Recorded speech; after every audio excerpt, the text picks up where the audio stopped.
Welcome back to What Have You. I'm Rachel Jankovic. I'm Becca Merkel. We're broadcasting live from the line at Starbucks. We have to multitask. This is a special Christmas episode. It's Saturday. It's 10 minutes till Christmas. The comfort for us is knowing that you're all doing the same things. Yeah. In fact, you might not have time to listen to this podcast. You're probably and that's in all line right. at Starbucks also. You might be, because I'm in the ultimate bang trimming phase of Christmas shopping. I actually called it. I was like, it's time to stop. But then you got like 3 or 4 more after the stop, put your pencils down moment. You are in the bang trimming, which has its own troubles. I'm in that moment of like, do you think we should start getting the scissors out? I think maybe we could. I mean, like, it's bad. Well, I have it's bad. it's a different lineup for me this year. So there is other things that I am not done with at all.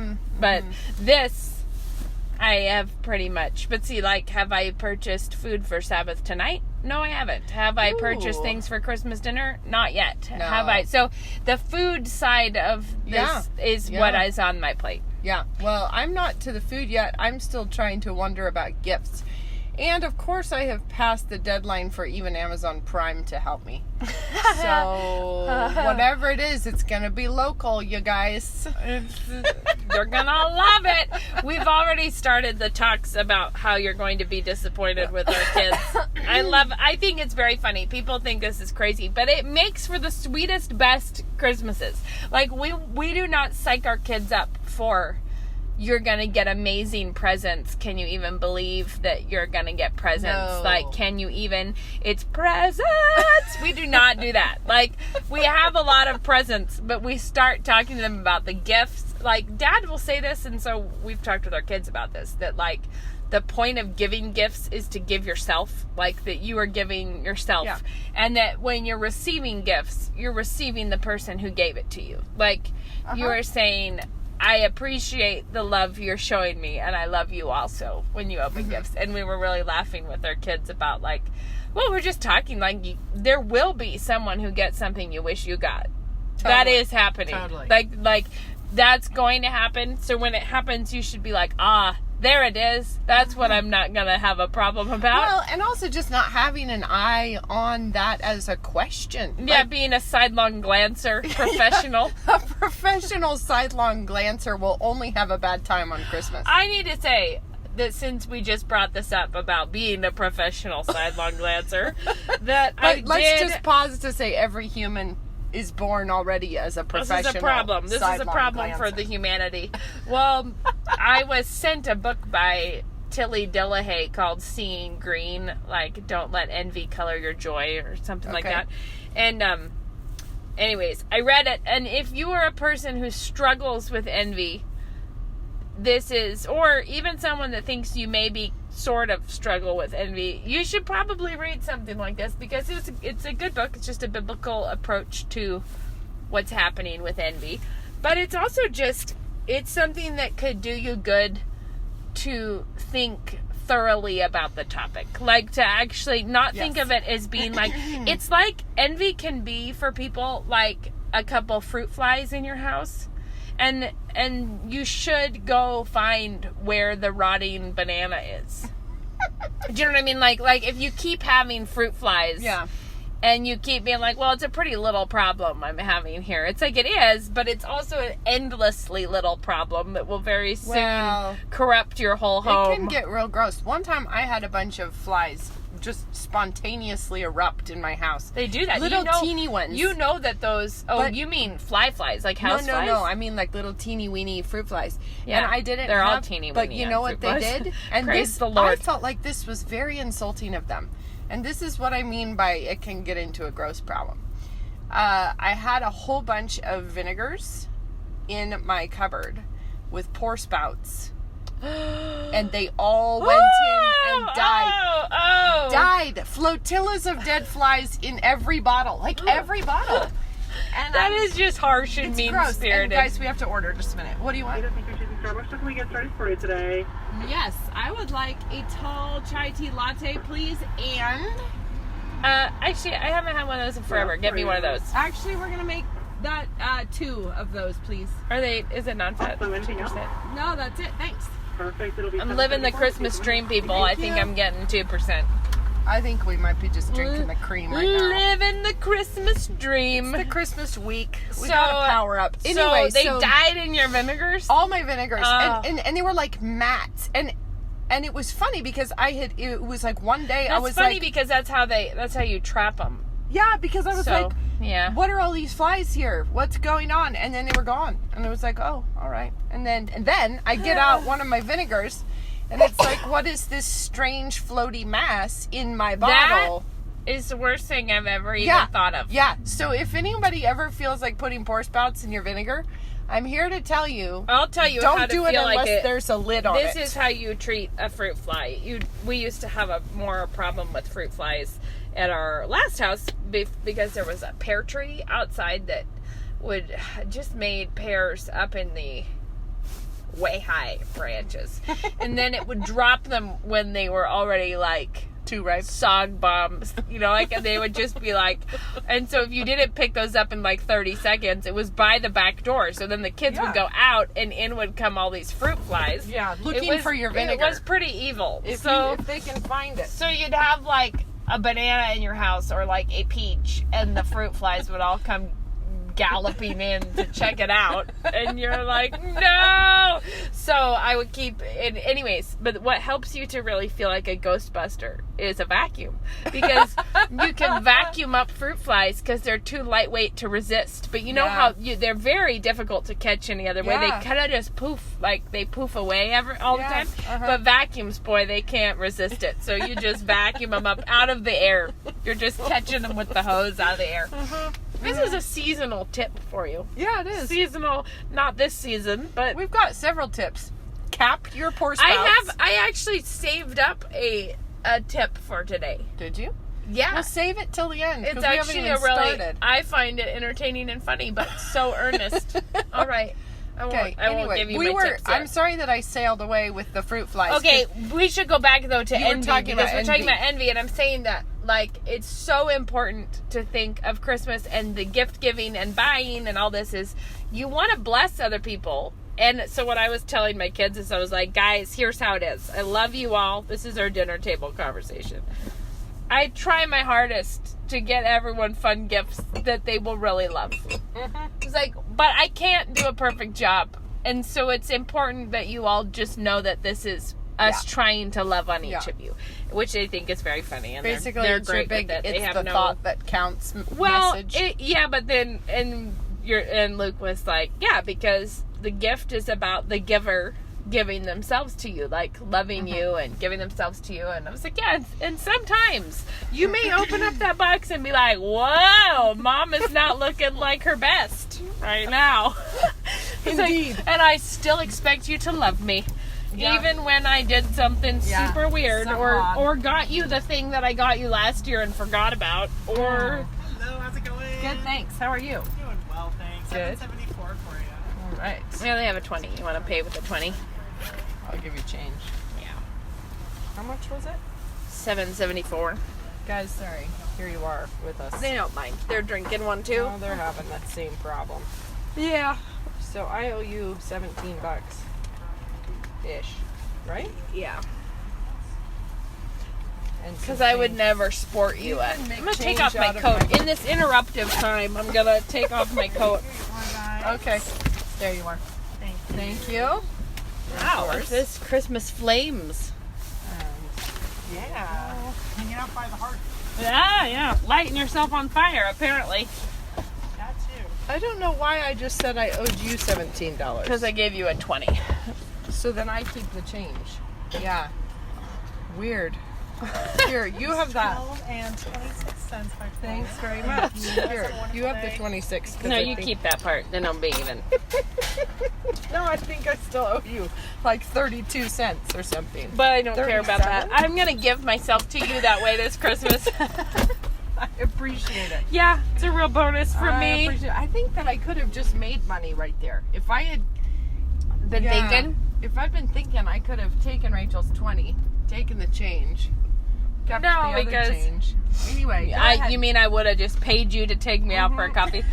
So, Anyway, yes. So all my right. point is, as Christmas approaches, We do a lot of this with our kids, but the reality is nothing can kill a Christmas spirit quite as badly as people being finky about their gifts or fussing over which they rather would have got, you know? Mm-hmm.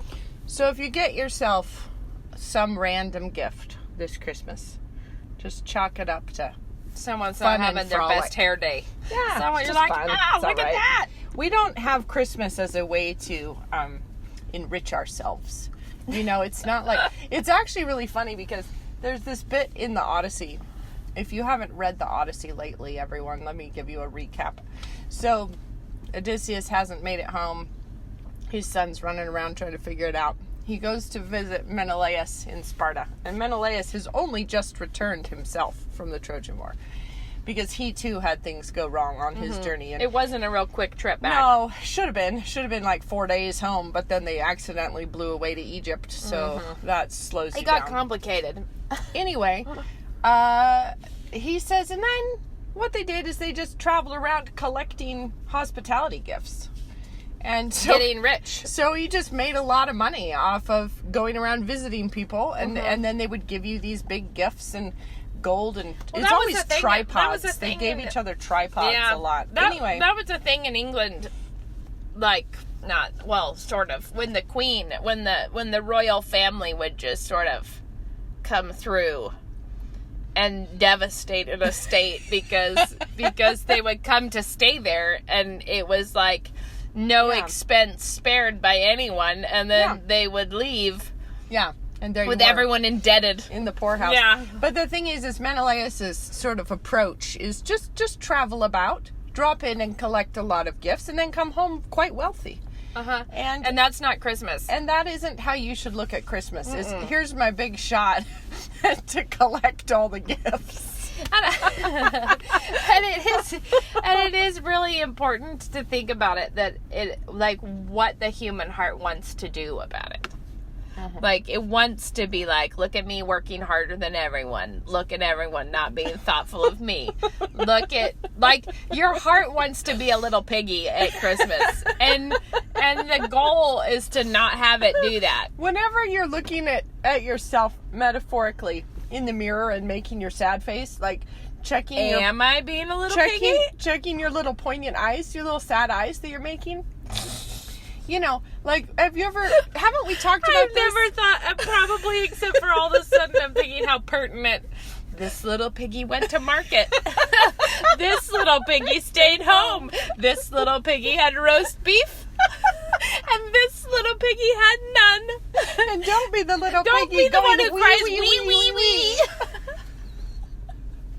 I never realized this was a metaphor for Christmas is, but selfishness. Haven't we spoken before about somebody practicing their sad face in the mirror? Like, Oh my word, and just like, just wasn't it one of our children? I don't even remember. Like, seeing one of the kids, like, through a open door of the Giving it a bathroom, warm up. like doing like little blinky eyes, like little big, sad, poignant face, What's looking wrong? at What's themselves. wrong, my love? Nothing. Nothing. Yeah, being a little bit brave, a little bit, just a little tear sparkling. Oh my Now the heavenly thing day. is, if you're doing that in your heart, looking at yourself, making a little, you know, here I am giving myself away to everyone, and they don't even notice. They don't even care. Then you're looking at yourself in the mirror with your sad face. So let's not be doing that. It is just one of the reasons. Like, I know this is an odd thing to bring up, but all the same, here I go bringing it up. When we would like introduce a new game to our kids, we also introduce a new sin to our kids, a new way to be troubled in true. life. Yeah. And so, like, I remember a couple years ago when we were like, we should teach the kids Foursquare. And wow, out pop all the weasels of Foursquare. You know what I mean? Like, you're teaching everyone Foursquare, and all of a sudden you, like, have created a new situation for them to not know. To, like, previously unknown temptations. You know, like, that where they are feeling that someone shouldn't have been that good, or that was a mean throw of Foursquare, Or like, I'm I'm the athletic person, and she isn't. So why is she winning? Or being the person to be always arguing the calls. Yeah. forever that was 2 on the line, you know? And so something that Luke and I noticed as parents is that we started trying to introduce games to them more often, where we were doing it specifically to sort of rototill our personality problems. Do a bit of rock picking in the Because it field. actually turns out that, like, whatever you do, someone will struggle with it somehow. Like, it's just how it's going to be. Yeah. And so, like, we just did for an Advent thing, we did a hopscotch wang ho game, like a rock, paper, scissors. So we did it down the hall, a long hopscotch thing, but it's 2 foot hopscotch, not one, but it's a long one down the hall. And then people go there's 2 teams, they come from opposite sides. And when it is time to go, they hop down from opposite sides. And when they meet each other, they rock, paper, scissors for who gets to pass through. Okay. And so if you lose, you have to just get out of the way. And then your next teammate hops out to try to meet them. So the goal is you're trying to get to the end to Is score. it like a speed hop? Yeah, Or- yeah. You're like speed hopping to rock, paper, scissors. Interesting. And it's a little ridiculous. But this is how you find out that someone can get teary, that they keep losing at rock, paper, scissors. Yeah. Or that they care so much that they win. And the thing is, I feel like for mothers at Christmas, there's any number of ways that you can sail off the path and become a stinker to everyone.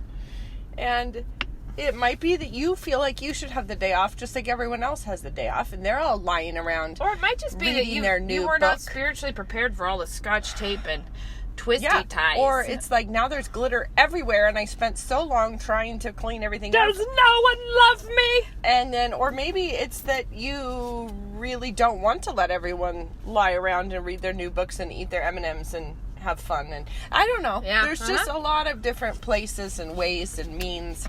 Yep, but what I was going to say is every time we taught our kids a new game, we would unearth all this. Big holidays like Christmas is just like seasonal maintenance of a field, meaning like it's like recurring back to the same things that we struggle with all the time, like gracious giving, extending yourself for others, Yep. loving others more than yourself, not being envy ridden people, being joyful people, being, like, it is something that we need at least yearly, a good exercise in all of these things. It's and great. it's not, I think I was just going to say, the fact that you need to work on it is not a sign of failure. It's a sign of, it's just life. This is continuing life to have. Yeah. A chance to do it. Just to be like, oh, right.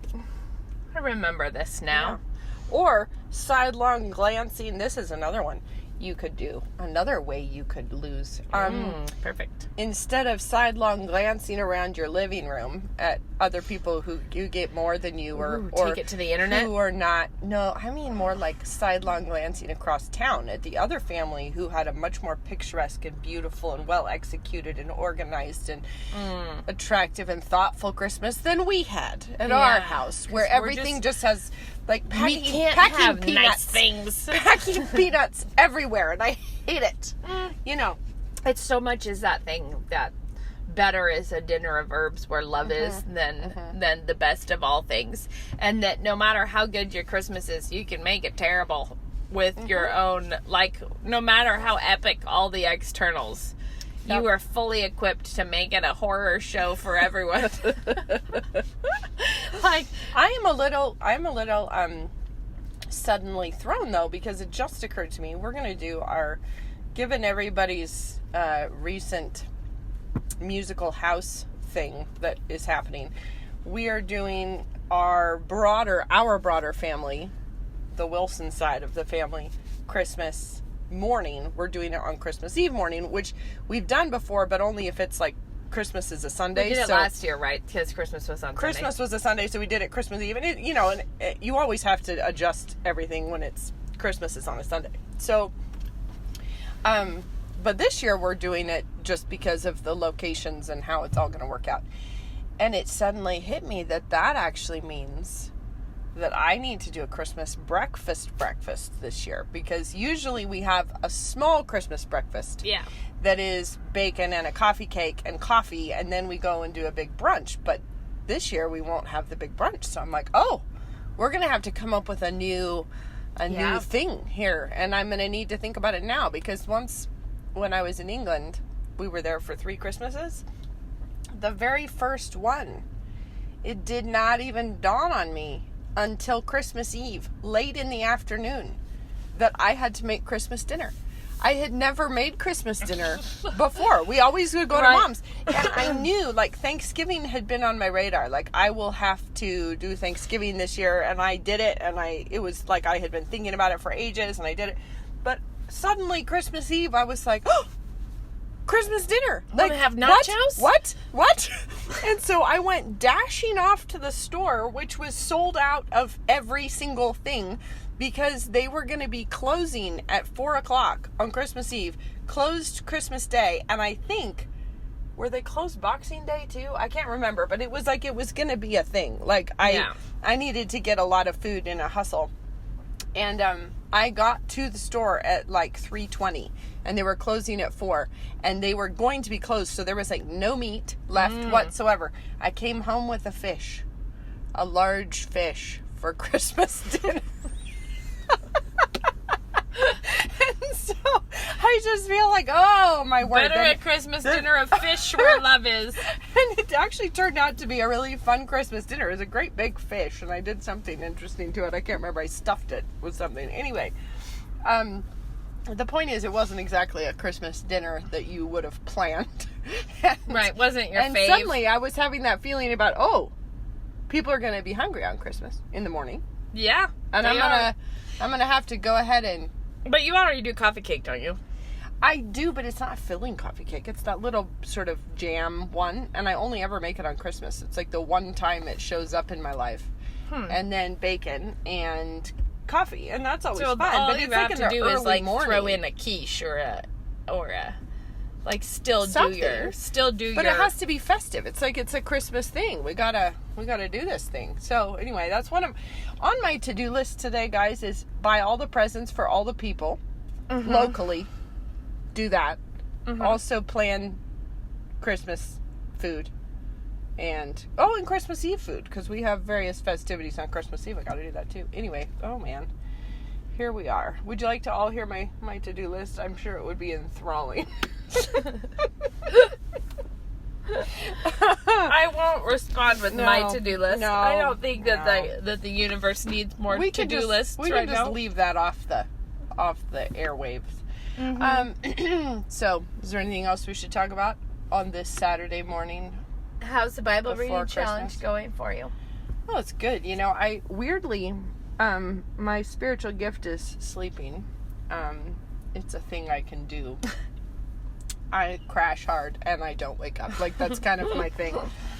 But last night, weirdly, I woke up and I could not get back to sleep, and it's very, very rare that happens for me. And it was like, I looked at the clock and it was sort of 1:50, which is the worst possible time to wake up and not be able to go back to sleep. It's far. You can't 3 anywhere in that 1 to 3 range is not morning. No, you can't. If really it's like 4:45, you're like, well, the farmers are up. Yeah, I might as well get up. I can get up and I can do some stuff, but 1:50, you can't get up. I mean, no. So anyway, I was like, yesterday was a crazy day of giving finals and finishing everything at school, and I hadn't gotten my Bible reading in, so I was like, I'll just catch up on that. So I read 3 chapters before I was like, maybe I'll go back to sleep now. I'm not sure. So anyway, but what I'm trying to tell you is at 1:50 in the morning last night, I noticed a verse that I had not previously really ever noticed, which was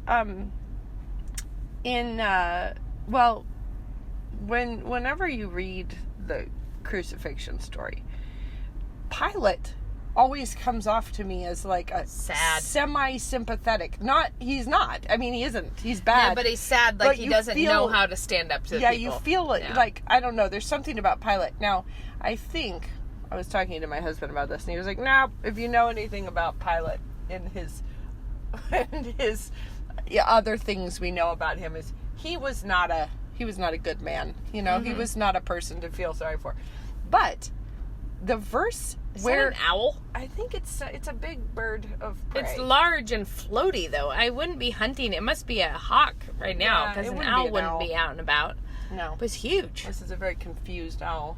Anyway, but Pilate had mixed the blood of the Huzits with the sacrifices. And I was like, what? How did he do that?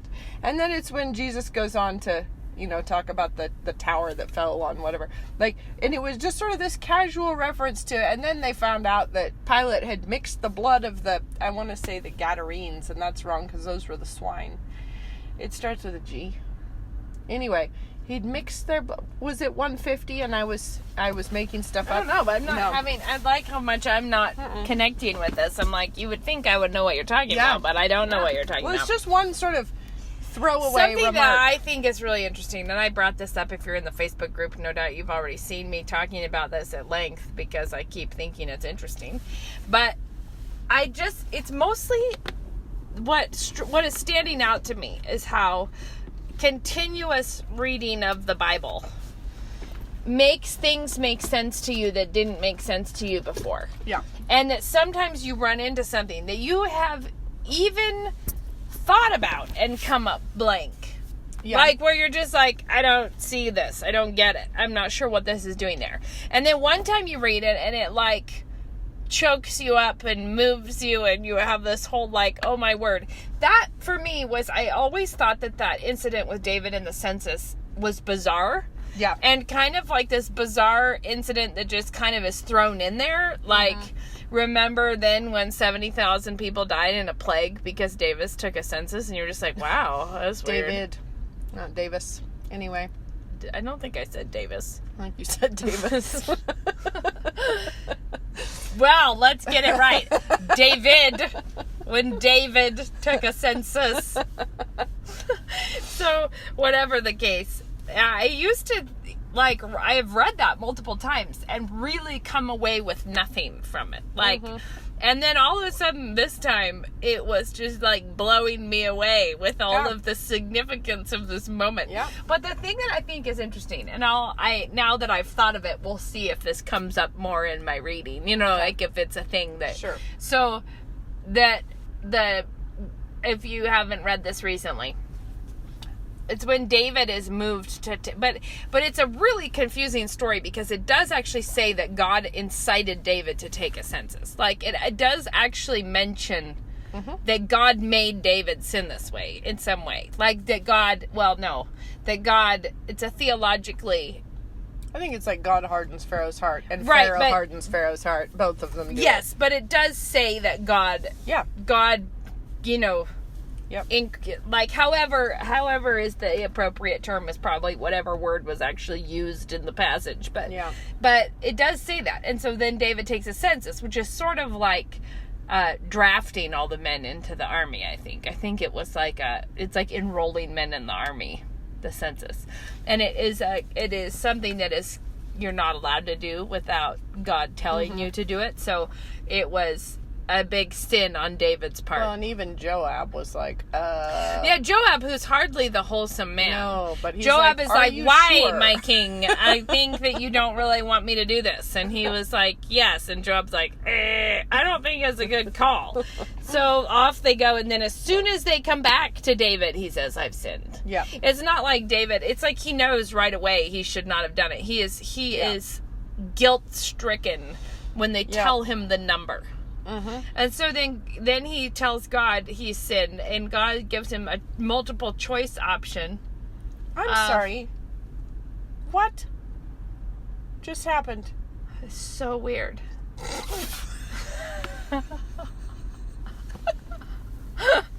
There is there's gonna be really no way to explain this to the listeners. We're parked in our usual place behind Goodwill. We're overlooking. You tell them about it. What are you doing? I'm gonna go take some footage. Okay. She left, guys. She just got out of the car. So we're sitting here looking out over the vista that is not beautiful. It's just parking lots. There's Walmart in the distance. There's Goodwill. I think Rachel thinks that something else is happening. There are so many questions that I'm having right now. Anyway, What are you doing?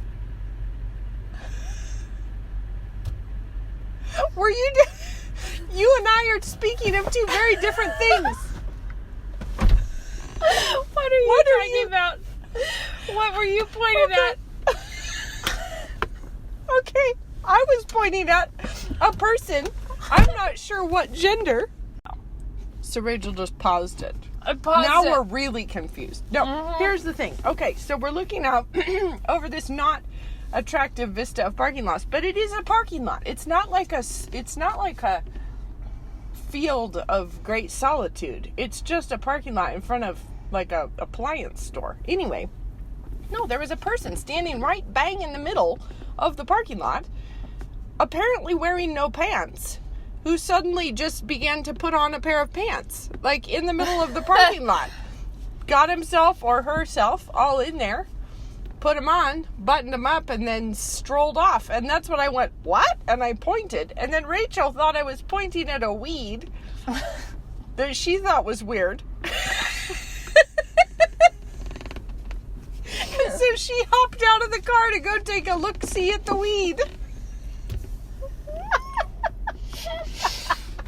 I suspect That was that unusual. the person must have been behind the tree to me or something, because Maybe. I looked out and I'm like, I But- see nothing here, but then this weed just sort of emerges from the sidewalk crack straight out the side of the curb, and I was like, that is weird, but I don't know. But She it got like up to came go out. look. I like that she goes, you tell him about it. And she gets out of the car.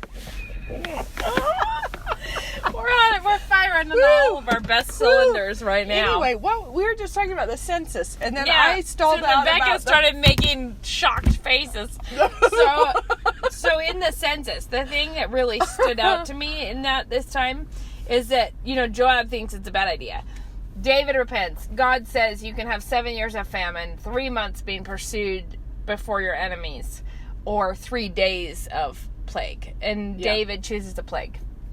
And then it is just massive devastation. Like 70,000 men die of the plague. And the story, I think, is told a little bit out of order. But either way, when God says it's enough, the angel stays his hand. He's standing on the threshing floors of Aruna, and he stops because God says it's enough. The angel is devastating all of them. God says it's enough. And then but then it says, and I think it goes the other way, because I think that David says this to the Lord first, and then the Lord stops the angel. Because it says the time was, that it had finished the time that was appointed for it. And God says it's enough. But David says, he basically says, take me and my family, for I have sinned, but I'm the shepherd, these are just sheep. Yeah. And he's saying, don't do this to them. Let me take it. Let me have it. And I think the thing that's interesting that I saw this time, so the threshing floor of Aruna where the angel is standing is the future side of the temple. Yeah. So David goes and buys that land and makes is it a sacrifice he makes there, or a monument? It's a sacrifice probably. Whatever the case, the land that will be the future side of the temple is where David goes. But it's also traditionally the same place where Abraham offered Isaac. Is it really? Yeah. Which makes you That's think that interesting. in this enormous story of salvation, that God chose a very tiny little stage all in one area to have so many important things happen. And the thing that just really struck me is lots and lots of people wanted to be in the line of the Messiah. But they wanted to be in the line of the Messiah in terms of the deliverer. Okay. And I was thinking, this is what I said, I have to keep reading the Bible with this thought now and see if I notice anything else. But as far as I can tell, that is the only time that someone asked to be in the place, in the line of the Messiah in terms of the wrath of God. Because David says, on me and on my household, and this is what I think is so amazing, is this is God then And it says at the end, David's prayer was answered. And his prayer was answered because Jesus, who ultimately takes the whole wrath of God for all of mankind, is David's family. This is his line. And so this whole thing where David is saying, like, David is not pure, so he can't be the sacrifice. Right. But he wants to be. That's like cool. And he's saying, wipe out my whole family. Yeah. Like, and God doesn't answer him the way he offers it. No, But it's he the son of answers David, him. Yeah. And it struck me that to me, that was a moment that I felt like I understood at least a glimmer more of how David was a man after God's own heart. Like, that he saw the bigger thing. Well, one of the things, this is not on that, but the other thing I always think is interesting, and I read it today in today's reading, and I was talking to my husband about it this morning, when Jesus is answering the Sadducees, and he's basically shutting them up, you know, and about the resurrection of the dead, because the Sadducees don't believe in the resurrection of the dead, and Christ is, bless you, and Christ is telling them that they are wrong. Bless you. Because when Moses is at the burning bush and says, the God of Abraham, Isaac, and Jacob, Jesus said he's not the God of the dead, but of the living, which means it's not God who was the God of Abraham while he was alive, Jacob while he was alive, but he's Abraham's God right now because Abraham is alive right now. But I think, this is what Ben and I were laughing about, is that is a method of exegesis that would never, ever, ever be approved by any teachers of exegesis. Like that is a really funny moral to draw from that phrase. Like, we can infer from the God of Abraham, Isaac, and Jacob that Abraham, Isaac, and Jacob are still alive. Like, that's actually really funny. And it's always interesting when Jesus or the apostles do exegesis in a way that would get you thrown out of every seminary if you tried it. Because there's a lot of those parallels from the Old Testament. We also just got to the one that I remember last year really striking me, that Herod must have been the one that, like, I think this time, last year through all of this, I realized how much Jesus did not like Herod.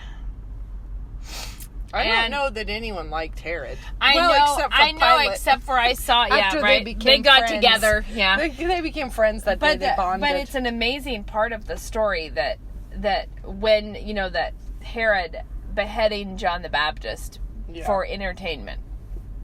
Not the beheading for entertainment, but that he was willing to do that because he just liked someone's dancing. Yeah. And so he did that.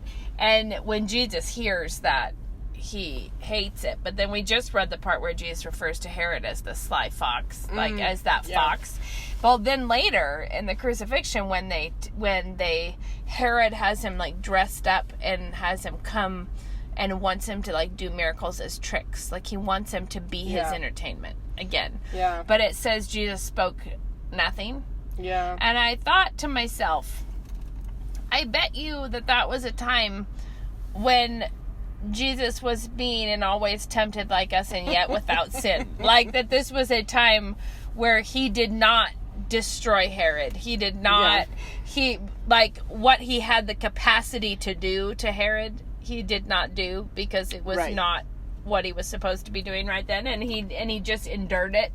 But he did not, I don't know, it just struck me as different because it's not like Jesus is usually silent all the time.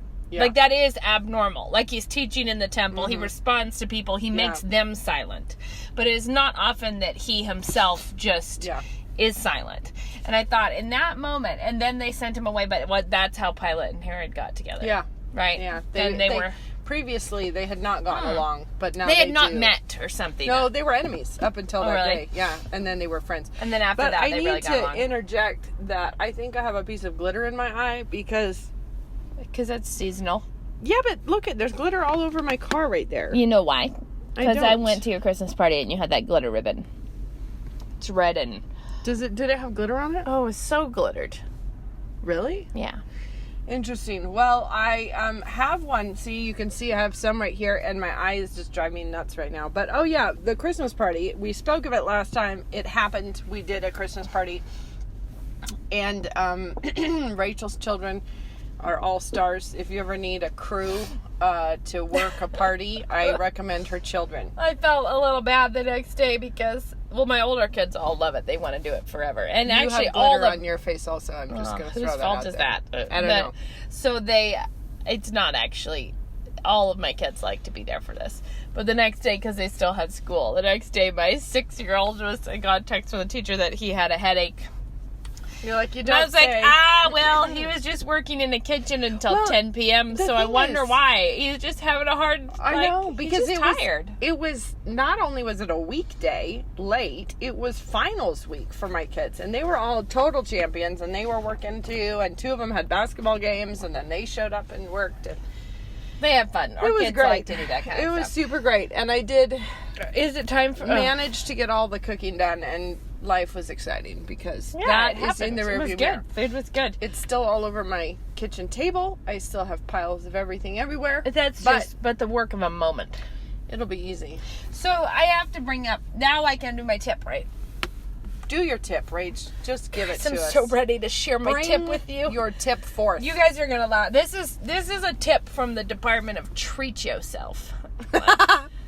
Do a thing. I'm sorry. You really have a lot of glitter on your face. I So think do I you. Becca's car is a It's glitter just bomb. it's like a glitter Like, are you palace. sure you haven't been? Oh wow, I do. Are you sure you haven't been stealing packages off of someone's porch? and having it glitter So overtake me? so- Ben was like, that could have been better. He said he was like, what they needed to do was spritz out a bit of glue first. or like an air horn, some spray mount and then glitter, A little spray mount, a little glitter, and an then air horn it would have been good. and an air horn. Or just maybe a little spritzes I feel of like they Elmer's. should have done some things to get the whole neighborhood's attention when someone did that. It would make it much funnier. Yeah, anyway, sorry, go ahead. So, my tip, from Treat Yourself, the category of just splurge on this because it makes your life better. Okay, do it. If you're having potatoes for events, As one does. as one usually does. So, I'm going to be making the gratin potatoes, which Okay. Okay. scallop potatoes, The whatever. Ina Garten recipe. Just the one that I do. Okay. But I do it without a recipe now. But Okay. But whatever, I'm making that. Well, but when you're doing potatoes, even mashed potatoes, don't buy a bag of potatoes. Buy baker potatoes, like individual potatoes. If you're using russets, buy individual potatoes. Okay. And I'll tell you, it's because you can choose the ones that are Easy to much peel. more fun to peel. Yeah, for sure. And that I buy them in that so that they fit easily into my food processor top Yeah. so that I can slice them easily for the gratin potatoes. Mm-hmm. And then my whole process goes much more smoothly because you're just, it's like you're not dealing with these little But a big baker nuggets. potato, how does that fit into your food processor? That seems impossible. You hand select shapes that Skinny you want to ones? deal with. Skinny minis? Yeah, and I know you can cut them. You know, if you need to cut them lengthwise or something, you can do that. But my point, But for au gratins, you kind of need a circle. right? I choose the potatoes Yeah, it's a good that point. are the ones I want to deal with. Instead of when you open one of those bags, No. some of them are like No. just like a little golf ball in there, really- and then you're like, how's this gonna work for me? And the thing is that bulk potatoes are still very cheap, Well, so there's really no real. I had never thought of this as either a tip or as a treat yourself opportunity, but I totally agree with you because I really don't like buying a bag of potatoes because you can't see what you're getting, and frequently you really do need uniformity between your potatoes if you want them to all cook evenly or whatever else. If you're just at least boiling them, you least still a want them the nod right towards size. it, Yeah. And if you get a 5-pound bag, then they have to fill it to 5 pounds which means They all the throw in little nubbies. little offcuts. Yeah, and Yeah. and you don't want a heavily dimpled potato. Like, I want the potatoes No. that have so I choose potatoes. I hand select my potatoes for ease of holding and peeling. Like, how quick will this be to peel? Totally. And then Totally. shoot it through the food processor. I have a sad sorrow about my food processor because I didn't have one for a lot of years. Or I had one weird one, and then, I don't know. And then I didn't have one for a long time.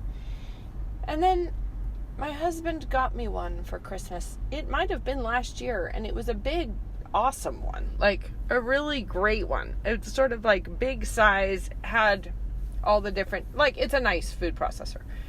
Almost immediately, we broke the bowl. So, life is hard in my kitchen. It's like you have to be rugged and tough to survive in my kitchen as an appliance because it's... Did you replace it? No. Why? No. It's got a piece of tape on it right now for one of my innovative children was like, I'm sure we can tape this on here and it'll still work. And they were right, but the little thing that I know you what you're talking put about. on it, Mine there's broke the little... on mine, but after like 14 There's a years little or something. metal spike that goes down Yeah. and triggers the mechanism. Yeah, we had to use a shish kebab skewer to stick in there. It, and so now it's just sitting in a box in my kitchen, not usable. Well, you Every should so order often the I part. think of it, I'm like, I should order that part. It's like $100 to replace those two pieces. And then you're like, Buy yourself a second. do food I processor. need one? Not bad. Yeah. Anyway, so what I'm telling you is that I have to hand slice if I was going to au gratin it. I do have a little mandolin. I have done that, but I prefer the food processor because when you're doing it for 40 people or something, it's just more fun. Here's my tip. Over the last week, I was chopping multitudes of onions and shallots for this party. And I think I was doing like 30 shallots or something. Yeah, it was 30 some shallots. And I have discovered that some shallots in the world are utter beasts to peel. Like really terrible. Really, truly awful. You cannot get the peel off of them without really taking too long. And there are other shallots that are just fine. They're like an onion. It just pops off and it's no problem. And I have discovered that it is, they are grouped by store. So some stores carry the hard to peel shallots. Winco, they're terrible. Safeway, easy peel. Anyway, if you need one shallot, it doesn't matter. But if you are ever in the situation, going back and testing this theory before. no, I've done it before. Like I only buy shallots from Safeway if I'm doing a bulk. Why do you think it's a different variety? Yeah, I think they source them from different places, and it's probably a different variety. And it matters a lot when you are doing a lot that of them. many. Yeah, and so it's funny because it really isn't. Oh, this one was easy and that one was hard. I think it really is a variety thing, and. So that's So really all you only have to do is run into your Just if you're- produce department, peel a shallot real fast. No, just pay attention to which stores carry which kinds of shallots. Just buy one from one place and one from another. And then mark them. Also, this is also the case with prosciutto, I will say. Because some prosciutto peels right off of that paper and some prosciutto does not. And I will tell you that Safeway has terrible peely prosciutto. It's not all right. Their shallots peel, their prosciutto doesn't peel. Winco has easy peel prosciutto. You never know. I also know that from this party. Did you know what and I previous did? What I ones. found myself doing this week? Freezing ham, deli meat ham, Yeah. in layers on a cookie sheet with parchment so that I could take frozen slices of ham off and put them all in a bag in the freezer for my children who want to make themselves eggs in the morning with a slice of ham. That sounds like a lot of trouble. Not more trouble than keeping it. Why? Why does that sound like a lot of trouble? individually freezing flat pieces of ham? Yeah, it was a good idea. Why don't you just chop a bunch of ham and put it into little Ziploc bags sized for 1 egg's worth? And freeze it in a clod? Yeah. We don't we're not doing chopped ham. We freeze it. We put the whole slice on the pan to heat it, What? to like fry it. Okay, so walk me through this egg. Well, what it actually is me prep. Some of my kids like eggs. What I'm doing is switching to make yourself breakfast. So it's not like I'm doing eggs for everyone. It's if someone wants to make themselves an egg, there is a piece of ham in the freezer that they can use. Like there's sourdough bread So for then toast they just and throw it on the griddle. ham. Yeah, and they just heat it up in the it up in their skillet, and then they make eggs. So we do the eggs with a little bit of butter, and when it's foamy, crack 2 eggs in it, salt and pepper. Yeah. And then you turn them over, and then you put it out on your ham and toast, and then you put a little bit of red wine vinegar in the pan with the remaining butter and let it reduce a tiny bit and drizzle that on top. Yeah, that's good. No, my kids usually chop the ham and throw it into like a egg scramble with No, my cheese, kids are doing fried eggs. and then they put that on toast. Well, my kids do fried also, but we also bagged a lot of individual smoothie contents. So I have a hot tip on that though. I did this for kids with early morning basketball practice. I haven't done it in a while. I need to reboot this one. You can actually just make a bunch of smoothies, put them in like those cold little to-go cups kind of? Well, because those don't freeze super well. I mean, like you can buy like freezer jam containers. You know, they're like Tupperware with green plastic lids.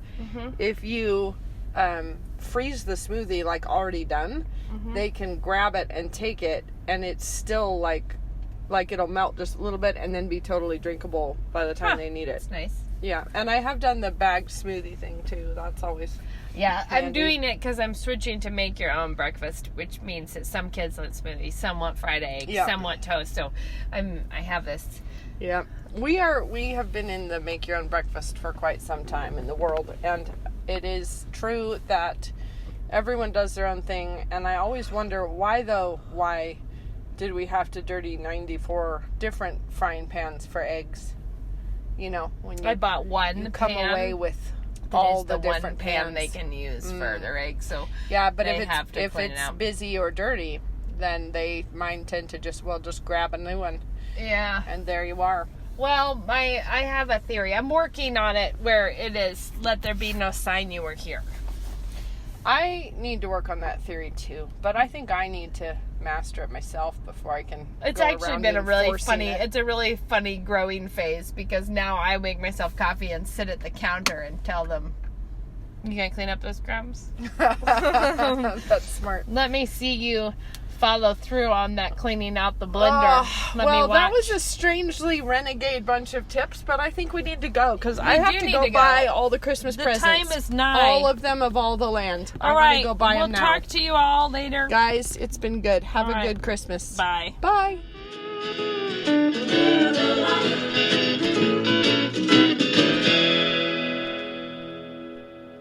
You think of yourself now, and then in 4 years' time, what do you want yourself to look like? And is the education that you're considering going to help you get to that place? When you're a student, you want to become like your teacher. You're going to become like your teacher. Looking at NSA beforehand, I knew I wanted to become like the men who are teaching here. Fireman, husband, father, doctor, no matter where you want to go, NSA is just such good preparation for the person that you want to be. If you want to be an effective Christian, you need to be able to lead and shape culture. If you want to do that, no matter what your occupation is, you need to shape yourself, prepare yourself as a person for that job. And liberal arts is, I think, the best education you can have for that. To learn more, check us out online at nsa.edu.